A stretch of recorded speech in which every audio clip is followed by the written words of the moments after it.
우리가 비유와 기적이란 주제로 사복음서를 살펴보고 있고요. 오늘은 물이 변하여 된 포도주 요한복음 2장 사건을 살펴보도록 하겠습니다.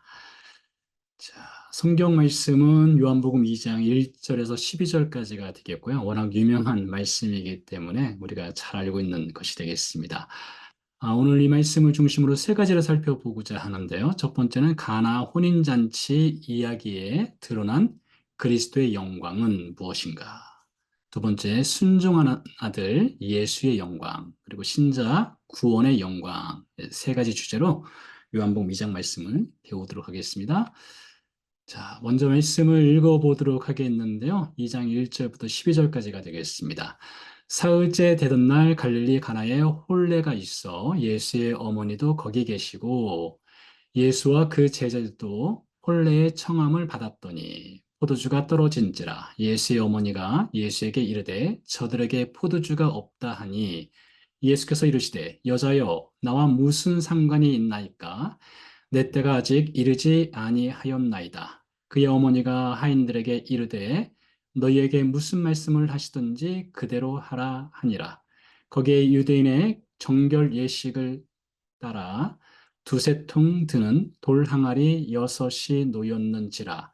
예수께서 그들에게 이르시되 항아리에 물을 채우라 하신즉 아귀까지 채우니 이제는 떠서 연회장에게 갖다 주라 하심에 갖다 주었더니 연회장은 물로 된 포도주를 맛보고도 어디서 났는지 알지 못하되 물 떠온 하인들은 알더라.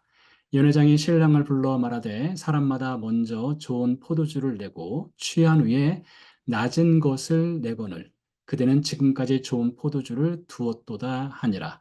예수께서 이 첫 표적을 갈릴리 가나에서 행하여 그의 영광을 나타내심에 제자들이 그를 믿으니라. 그 후에 예수께서 그 어머니와 형제들과 제자들과 함께 가버나움으로 내려가셨으나 거기에 여러 날 계시지는 아니하시니라. 자, 우리가 요한복음 2장 말씀을 살펴보는 시간인데요. 첫 번째 가나 혼인잔치 이야기에 드러난 그리스도의 영광은 이란 주제로 살펴보도록 하겠습니다. 요한복음 2장 이 말씀에 보면 2장 11절 말씀에 예수님께서 물을 포도주로 변화시킨 후에 그것을 그의 영광을 나타내심에라고 말을 하고 있습니다. 요한복음을 읽다 보면 영광이란 표현이 자주 등장합니다. 그래서 이 요한복음은 예수님의 영광, 글로리라고 이제 주제를 정할 수 있을 정도로 예수님의 영광에 관한 책이 요한복음이다라고 말할 수도 있겠습니다. 자, 그러면 예수님의 영광이라는 것이 도대체 무엇인가를 먼저 살펴보도록 하겠는데요. 요한복음 1장 14절에 보면 말씀이 육신이 되어 우리 가운데 거하심에 우리가 그 영광을 보았다라고 돼 있어요. 그러니까 글로리를 보았다고 했어요. 아버지의 독생자의 영광이요 은혜와 진리가 충만하더라 했습니다. 그러니까 우리가 할 때는 요한을 포함한 1세기 당시의 독자들 범위를 넓히면 우리를 포함하겠죠. 우리가 영광을 보았는데 그 영광의 내용이 무엇이냐? 독생자의 영광이라는 것이죠. 독생자는 즉 예수님을 가리키는 것이죠. 그러니까 예수님이 곧 영광이시다 이렇게 등식화를 시킬 수도 있을 것 같아요. 예수님의 영광의 내용에 보면 은혜와 진리가 충만한 영광이라고 되어 있습니다. 그래서 이 물로 포도주를 변화시킨 사건은 예수님의 영광을 드러낸 사건이라고 이어 볼 수 있겠는데요. 자, 요한복음 17장 이제 거의 예수님 생애의 마지막 장면이겠죠. 요한복음 17장은 예수님이 십자가를 지기 전날 하신 기도의 한 부분이 되겠는데요. 이렇게 기도를 시작합니다. 아버지여 때가 이르렀사오니 물론 요한복음에서 이 때라는 표현도 상당히 중요하고 잠시 뒤에 이 때를 또 살펴보도록 하겠는데요. 때가 이르렀사오니 아들을 영화롭게 하사 즉 영광스럽게 하사 아들로 아버지를 영화롭게 하게 하옵소서라고 되어 있습니다. 1장에서도 영광이 등장하고 2장에서도 영광이 등장하고 예수님의 십자가를 지기 바로 직전 장면에서도 영화 혹은 영광이라고 하는 것이 등장을 하고 있습니다. 그래서 말씀드린 대로 요한복음은 예수님의 영광에 관한 책이다 라고 할 수가 있겠는데요. 그 영광의 내용이 무엇인가 이것이죠. 그 내용을 오늘 요한복음 2장 물이 변하여 포도주가 된 사건을 통해서 살펴보려고 합니다. 자, 히브리서로 연결을 좀 시켜보고 싶은데요. 히브리서에도 보면 예수님의 영광이라는 표현이 등장합니다. 이렇게 되어 있습니다. 오직 우리가 천사들보다 잠시 못하게 하심을 입은 자라고 되어 있습니다. 그러니까 천사들보다 잠시 동안 못하게 하심을 입은 자는 예수님이 되겠는데요. 예수님은 곧 죽음의 고난을 받으심으로 말미암아 영광의 존귀의 관을 쓰신 예수를 보니라고 되어 있습니다. 그러니까 예수님께서 영광의 종교에 관해 쓰셨는데 영광의 종교에 관한 내용이 무엇이냐? 죽음의 고난이라고 되어 있어요. 이걸로 이렇게 답을 찾아보면 요한복음은 예수님의 영광에 관한 책이고 그 영광은 죽음의 고난이죠. 즉 크로스, 십자가가 되겠죠. 그래서 요한복음은 예수님의 영광에 관한 책이다. 그 영광의 내용은 죽음의 고난, 즉 십자가의 죽음이다라고 이렇게 이어볼 수가 있겠습니다. 그래서 이 물로 된 포도주 사건 역시 장차 예수님의 십자가 죽음을 예표하는 아주 중요한 사건이라고 할 수가 있겠다 싶습니다. 자, 좀 더 이어가 보면요. 그래서 바울이 이렇게 기도를 합니다. 바울의 기도가 참 멋진 기도고 우리가 이 기도의 내용을 가지고 사실 우리의 평상시의 기도를 할 필요성이 있겠다 싶은데요. 에베소서 1장에 보면 이렇게 기도합니다. 우리 주 예수 그리스도의 하나님 영광의 아버지께서 지혜와 계시의 영을 너희에게 주사 하나님을 알게 하시고 여러분 이런 기도 해보셨어요? 하나님 저에게 지혜와 계시의 영을 주셔서 하나님을 알게 하옵소서 이런 기도예요. 너희 마음의 눈을 밝히사 성도 안에서 그 기업의 영광의 풍성함이 무엇이며 여기서도 영광이라는 표현이 다시 등장하는데요. 풍성함이 무엇이며 그의 힘의 위력으로 역사하심을 따라 믿는 우리에게 베푸신 능력의 지극히 크심이 어떠한 것을 너희로 알게 하시기를 구하노라 바울의 기도예요. 여러분 이 에베소 1장 17절에서 19절 말씀을 가지고 기도해 보세요. 여러분 기도의 평상시 여러분 기도의 내용이 어떤 건지 모르겠으나 우리의 기도를 좀 더 업그레이드 시킬 필요성이 있을 것 같습니다. 하나님을 알아가는 것이 기도의 내용이 되어야 되고 우리의 눈을 밝혀서 그리스도의 영광을 볼 수 있는 것이 우리의 중요한 기도 제목이 되어야 하겠다 싶은데요. 그래서 우리가 갈망해야 될 기도가 있어요. 주님의 영광을 보여주소서. 주님의 십자가 영광을 더 깊이 알고 배우게 하소서. 이렇게 우리가 기도할 필요성이 있습니다. 그런 측면에서 물로 된 포도주 이 사건은 예수님의 영광을 나타내신 사건이고 위에서 말씀드린 대로 그 영광의 내용은 죽음의 고난, 즉 십자가를 미리 보여주는 중요한 사건이다. 여러분 예배소서 1장 17절에서 19절 말씀 기억하시고 꼭 기도할 때 이 기도로 한번 하나님께 나아가 보시기 바랍니다. 자, 그래서 이 본문으로 좀 더 들어가 보도록 하겠는데요. 본문 2장 1절에 보면 사흘째라는 표현이 등장합니다. 요한복음의 특징 중에 하나는 이렇게 날짜를 이렇게 말하는 경우들이 가끔 있는데요. 사흘째라는 표현을 쓴 거 보니까 이게 무엇인가 의미가 있는 것 같습니다. 사흘째 되는 날 갈릴리 가나에 혼인이 있다겠습니다. 자, 이 사흘째를 설명하기 전에 잠시 이 갈릴리 가나를 좀 찍어보도록 하겠습니다. 자, 이 갈릴리 바다가 여기 있고요. 아래는 사해가 있고 여기 예루살렘이 있습니다. 갈릴리 바다, 사해, 예루살렘. 이 나사렛과 갈릴리 가나는 가까운 동네인데요. 여기에 나사렛이 있습니다. 서남 쪽에 있죠. 갈릴리 바다를 중심으로요. 바로 근처에 대략 한 3, 4마일 정도 떨어진 이곳에 가나라고 하는 곳이 있습니다. 바로 이곳에서 예수님께서 첫 번째 표적, 물로 포도주를 만드시는 표적을 행하셨는데요. 자, 그런데 왜 요한은 사흘째라는 표현을 사용하게 되었을까요? 그래서 유대 전통과 관련된 이야기가 있는데요. 창세기로 한번 가보도록 하겠습니다. 창세기에 보면은 하나님께서 6일 동안 세상을 창조하시는 사건을 행하시죠. 그때 하나님께서 토부, 좋다라는 표현을 이제 반복해서 사용하십니다. 그런데 셋째 날에는 이 좋다라고 하는 표현이 두 번 등장합니다. 여기 보니까 물을 땅이라 부르시고 모인 물을 바다라 부르시니 하나님이 보시기에 좋았더라 한 번 등장했죠. 그리고 아래에 보면 씨 가진 열매 맺는 나무를 내니 하나님이 보시기에 좋았더라 라고 해서 두 번 나옵니다. 다른 뭐 첫째 날부터 여섯째 날 중에서 다른 나라에서는 한 번 혹은 안 등장하거나 한 번 등장합니다. 근데 사흘째 되는 날은 좋다는 표현이 두 번 등장해요. 그래서 유대 전통에 의하면 유대 트레디션에 의하면 사흘째 되는 날은 결혼하기 가장 좋은 날 이렇게 알려져 있습니다. 우리는 결혼하기 좋은 날 하면 토요일 날, 뭐 주일 날 이렇게 혹은 쉬는 날을 결혼하기 좋은 날로 잡지만은 유대인들한테는 사흘째 되는 날이 가장 결혼하기 좋은 날. 왜냐하면 하나님이 보시기에 좋았다라는 표현이 두 번 등장하기 때문에 그런데요. 자, 그럼 사흘째가 언제냐? 라고 묻는다면 사흘째는요. 자, 안식일로부터 시작할게요. 안식일은 토요일 날이 안식일입니다. 그리고 썬데이, 일요일, 주일날은 안식 후 첫날이 되겠죠. 그리고 먼데이, 월요일이 안식 후 둘째 날입니다. 화요일이 안식 후 셋째 날입니다. 그래서 오늘날도 전통적으로 유대인들은 안식 후 셋째 날 결혼을 많이 합니다.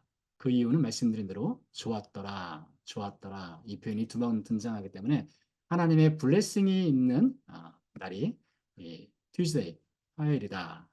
아마 예수님 시대 당시에도 이 사흘째 날 혼인이 있었던 것은 이런 전통이 있었기 때문에 사흘째 날 갈릴리 간에서 혼인이 있었을 것으로 추정해 볼 수 있겠습니다. 자, 근데 문제는 이렇게 결혼식을 하고 혼인잔치를 하게 되었는데 이제 포도주가 떨어지게 되는 사건이 발생한 것이죠. 자, 여기에서 순종하는 아들 예수의 영광 이런 주제로 나아가 보도록 하겠습니다. 포도주가 떨어졌습니다. 그 어머니 마리아가 이제 예수님께 와서 저들에게 포도주가 없다라고 하죠. 그러면 자연스럽게 아마 이렇게 예수님의 어머니가 예수님께 이런 포도주가 없다라고 말씀하신 것은 이 내용에는 없지만은 행간사이를 읽어보면 당신이 아들아 네가 좀 도와줘야 되겠다 이런 음, 것이 담겨 있는 것 같습니다. 아마 예수님의 어머니께서는 예수님께서 무엇인가 할 수 있는 분으로 알고 있었던 것 같습니다. 자, 근데 예수님께서 그러면 당연히 대답을 내 어머니 제가 즉시 해결하도록 하지요. 이렇게 답을 하면 이야기가 자연스럽게 이어질 수 있는데 예수님께서 상당히 다른 답변을 하시게 되죠. 예수께서 이렇게 말씀하셨습니다. 여자여, 나와 무슨 상관이 있나이까? 이렇게 말한 것을 볼 수 있습니다. 여자여, 나와 무슨 상관이 있나이까? 나와 무슨 상관이 있나이까? 이 표현이 사복음서에 요한복음 2장을 제외하고 5번 더 등장합니다. 이 5번 더 등장하는데 이 5번의 케이스를 다 찾아보면 전부 다 데몬, 이 귀신이 예수님께 우리를 좀 방해하지 마십시오. 우리를 그냥 내버려 두십시오. 이럴 때 사용되는 것이 나와 무슨 상관이 있나이까 이 표현입니다. 자, 마태복음 8장 29절 말씀해 보니까 이에 그들이 귀신이거든요. 소리질러 이르되 하나님의 아들이여, 예수님이죠. 우리가 당신과 무슨 상관이 있나이까? 자, 예수님도 나와 무슨 상관이 있나이까 이렇게 말한 것처럼요. 때가 이르기 전에 우리를 괴롭게 하려고 여기 오셨나이까? 그러니까 나와 무슨 상관이 있나이까? 이것은 내가 왜 그 일을 해야 되느냐? 어, 거절하는 듯한 그런 뉘앙스가 있는 그런 표현이라고 할 수가 있겠고, 우리를 좀 내버려 두십시오. 귀찮게 하지 마십시오. 뭐 이런 표현으로 이어가 볼 수도 있겠죠. 그래서 말을 이렇게 바꿔볼 수 있을 것 같습니다. 예수님께서 여자여 이 표현은 뭐 그냥 이렇게 뭐 어머니 마리아를 이렇게 경멸하거나 멸시하거나 그런 표현은 아닙니다. 맴 혹은 마담 뭐 이런 표현인데요. 여사님으로 바꿔보도록 하겠습니다. 여사님, 당신이 여기서 나를 압박해서는 안 됩니다. 당신은 나에게 이렇게 다가오면 안 됩니다. 여기는 당신이 나의 능력을 발휘하라고 요청할 자리가 아닙니다.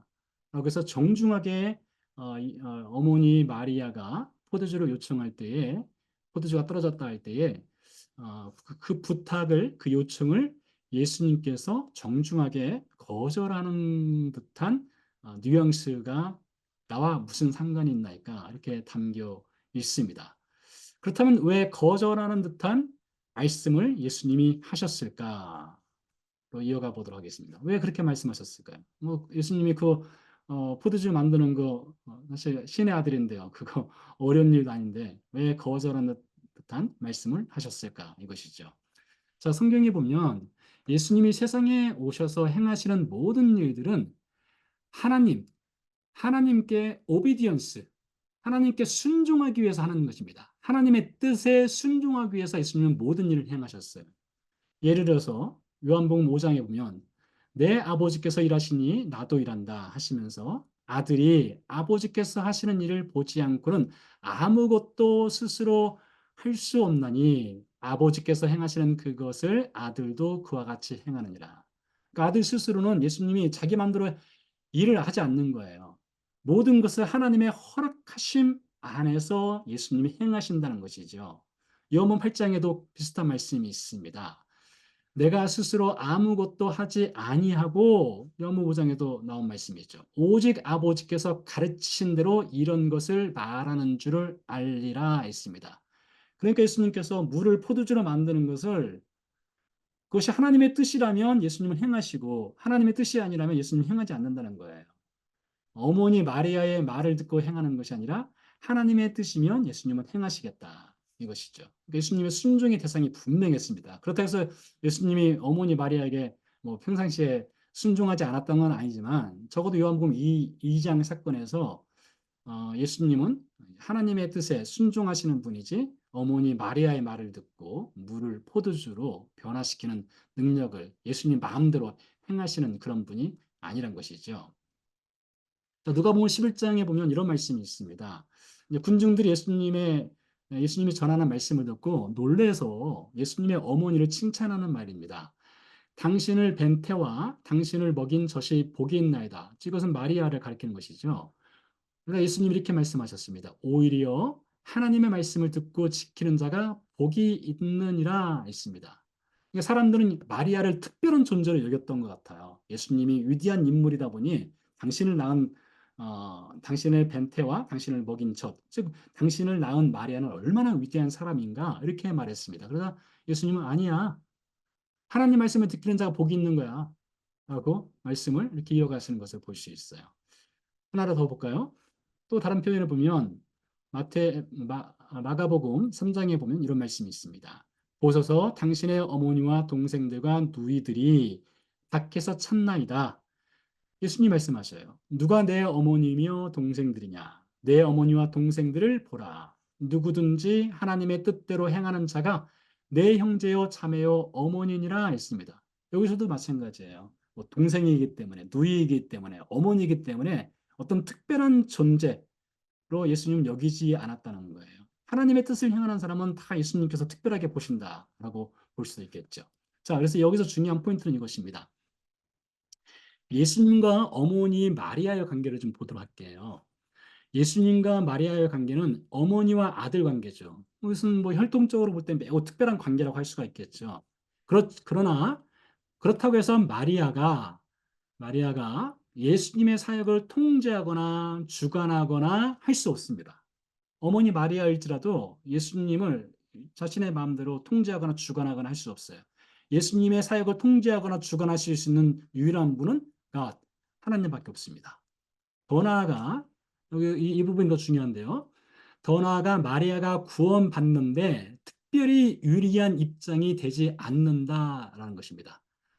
예수님의 어머니이기 때문에 그녀는 당연히 구원받겠지라고 생각한다면 그렇지 않다는 거예요. 구원에 있어서는 마리아나 동생이나 누이라고 해서 어떤 혈통적 관계라고 해서 구원받는데 특별한 유일한 입장이 되느냐? 그렇지 않습니다. 뭐 예를 들면 목사, 패스터라든가 미셔너리의 자녀들은 예수님 믿는 가정에서 태어났으니까 자동적으로 구원받을 수 있는 그런 상황이 만들어지느냐라고 묻는다면 no, 아니란 것이죠. 전혀 그렇지 않습니다. 자, 그래서 여기서 우리가 배울 수 있는 것은 이것입니다. 혈통, 가족 관계로는 구원받을 수 없습니다. 이거 우리가 사실 잘 알고 있는 표현이라고 할 수가 있겠는데요. 혈통, 가족 관계가 우리를 구원의 길로 인도할 수는 없습니다. 물론 그 가정의 이 신앙적인 분위기가 구원의 길로 인도하는 어떤 어, 지렛대 역할은 할 수 있을지는 모르겠으나 혈통이나 가족 관계로 구원받는 것은 아닙니다. 요한복음 1장 12절에서 13절에서 중요한 말씀을 하죠. 영접하는 자, 곧 그 이름을 믿는 자들에게는 하나님의 자녀가 되는 권세를 주셨으니 이는 혈통으로나 육정으로나 사람의 뜻으로 나지 아니하고 오직 하나님께로부터 난 자들이니라 했습니다. 혈통, 육정, 사람의 뜻, 여기에 마리아가 포함된다고 할 수가 있겠죠. 마리아는 혈통, 육정, 사람의 뜻으로부터는 예수님과 가장 친밀한 관계, 어머니와 아들 관계 아니겠습니까? 그렇다고 해서 마리아가 그것으로 구원받을 수 있느냐라고 묻는다면 아니란 것이죠. 그래서 우리가 이 혈통 관계로서 구원받는 것이 아니라 오직 예수 그리스도의 은혜로만 구원받는다는 것을 이 말씀을 통해서 또 우리가 다시 한번 확인을 해볼 수 있겠다 싶겠고요. 자, 예수님께서 말씀을 이어나가십니다. 내 때가 아직 이르지 아니하였나이다 했습니다. 나와 무슨 상관이 있습니까? 라고 말한 다음에 내 때라는 표현을 사용했어요. 자, 때라는 말이 무엇일까요? 요한복음에 이 때라는 표현이 자주 등장한다 말씀을 드렸는데요. 몇 가지를 가져봤습니다.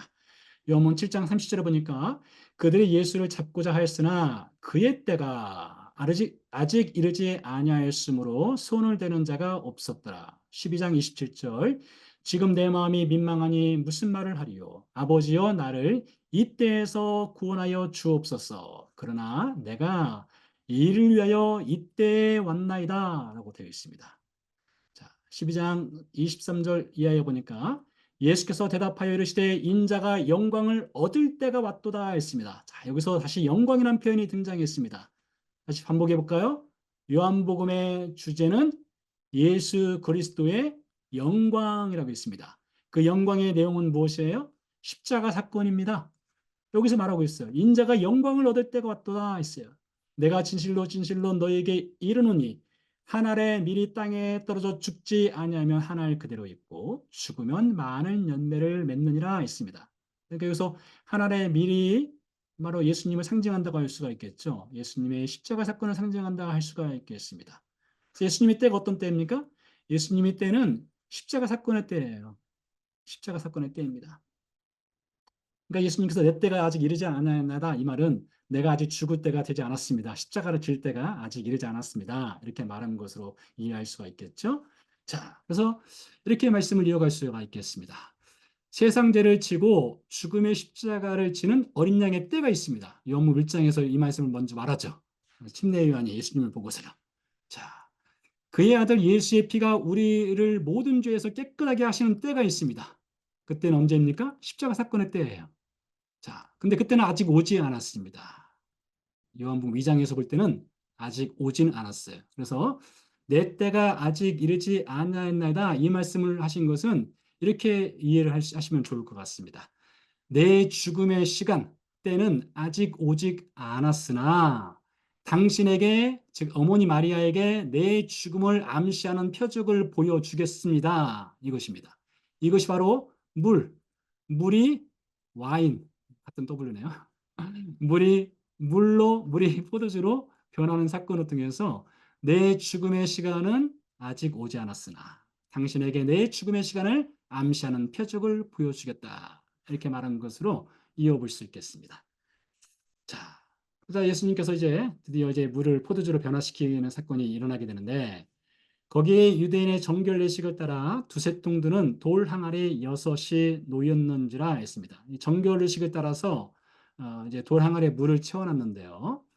이 정결 예식이라고 하는 것은 손과 발을 닦는 용도입니다. 그래서 이 물은 이 돌 항아리에 담겨 있는 물은 마실 수 있는 물이 아니라 마시지 못하는 물이 되겠습니다.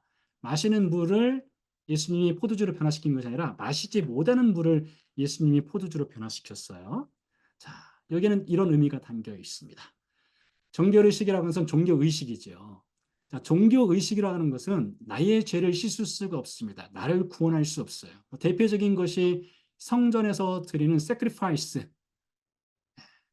희생 제사가 되겠죠. 성전의 희생 제사가 나의 죄를 씻을 수 있고 나를 구원할 수 있느냐라고 말한다면 아니란 것이죠. 아니란 것입니다. 그래서 정결의 의식에 따라서 사람의 몸을 정결하게 씻을 수 있을지는 모르겠으나 죄를 씻을 수는 없다는 것입니다. 예수님께서 이 정결의 의식을 통해서 이제 어, 물을 정결을 내신용 물을 이제 포도주로 변화시키는 사건을 행하시는데 거기에는 이런 의미가 담겨 있습니다. 새로운 정결 의식을 예수님이 보여주신 거예요. 물이 포도주로 변하는 것은 새로운 정결 의식 혹은 예식을 보여줄 겁니다. 그래서 이 요한복음 6장에 보니까 인자의 피를 마시지 아니하면 너희 속에 생명이 없느니라. 그래서 이렇게 볼 수가 있습니다. 물을 포도주, 와인으로 변화시킨 것은 예수님의 블러드입니다. 블러드 오브 지저스예요. 이 와인은요. 예수님의 피를 상징한다고 볼 수가 있어요. 그러니까 종교의식으로는 사람의 죄를 씻을 수 없는 것을 예수님의 십자가 죽음과 그의 피로서는 사람을 죄로부터 구원할 수 있다라는 것을 이 요한복음 2장 물이 변하여 포도주가 되는 사건을 통해서 예수님이 표적으로 보여주신 것이죠. 하나만 더 해보도록 하겠습니다. 자, 그러자 연회장이 이렇게 말합니다. 사람마다 먼저 좋은 포도주를 내고 취한 후에 낮은 것을 내거늘 그들은 지금까지 좋은 포도주로 두었도다 라고 말하죠. 그러니까 포도주가 떨어진 것도 부족한 것이기도 하지만은 취한 다음에 이제 낮은 것을 질이 낮은 것을 내는 무엇인가 부족할 때 그냥 채워 넣는 그런 것이 보통인데 일반적으로 하는 일인데 당신은 지금까지 좋은 포도주를 주었다라고 칭찬을 하죠. 자, 여기서 우리가 무엇을 배울 수 있느냐? 예수님이 물을 포도주로 변화시킨 이 사건은요. 부족한 포도주를 채운 사건이 아닙니다. 웨딩을 망치지 않기 위해서 부족한 것을 채운 것이 아니라 예수님은요, 완전함을 주시는 분이세요. 여러분, 물이 포도주로 변했다는 것은 이 성질이 완벽하게 바뀐 것 아니겠습니까? 그리고 이것이 블러드, 예수님의 피를 상징한다는 것도 이 성질이 완벽하게 바뀐 것입니다. 예수님께서 우리에게 베풀어 주시는 구원이라는 것은 그런 거예요. 우리를 완전히 새롭게 재창조를 해 주시는 것입니다.